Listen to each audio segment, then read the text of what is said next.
Just like that, we are back, youtube.com/rackradioshow for another WWE 2K18 update right here on the YouTube channel. We got some updates coming out about the video game, some of the features in the video game, some of the things we can expect from a hands-on perspective of the video game that IGN has put out. They got a chance to have some hands-on takes on the video game, and we're going to try to throw some things out there. First, there is more room in the Elimination Chamber, as they describe it, in which the AI kicked into creative space within the ring, elevating the usual chaos so that pinfalls could be attempted and signature moves could actually land.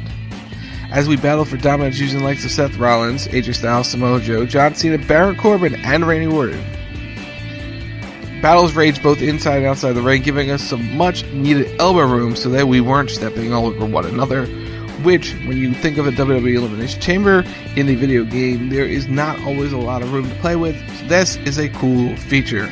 Something that was also added to enhance both the gameplay and the story is the quick pin feature. The idea is that one player can land a schoolboy roll or a crucifix style leverage pin, ending it bout quickly, just like they do on television.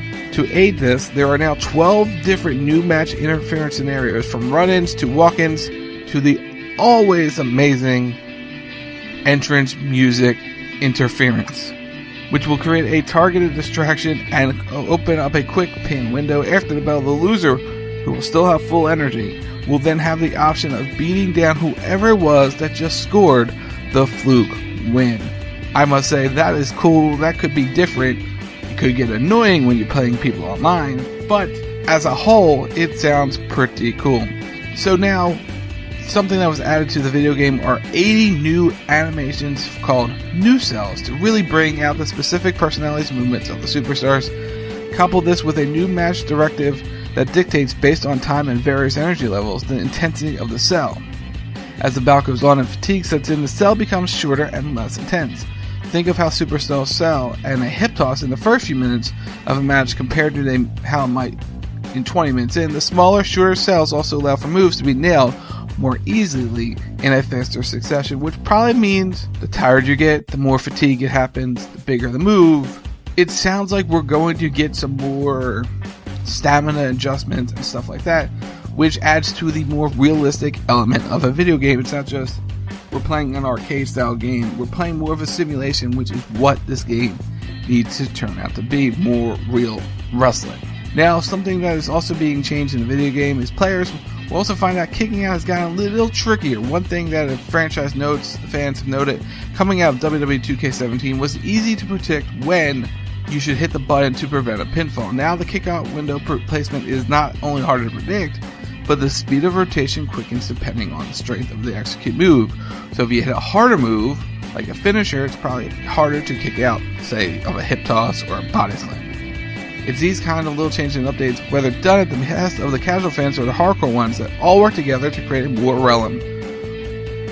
rounded wrestling experience. Apparently there will also be some new backstage brawling segments and scenarios in the video game. Depending on the size and strength of your superstar and your opponent, you can lift your foe and hold them up in 4 different positions: powerbound, fireman's carry, etc., and carry them to a new interactive landing spot, ring steps, corner buckles, outside posts, etc., and then you could do the big move. So for example, Kevin Owens' powerbomb to the ring apron or the Seth Rollins buckle bomb are now part of a new list of innovative offensive maneuvers for other superstars.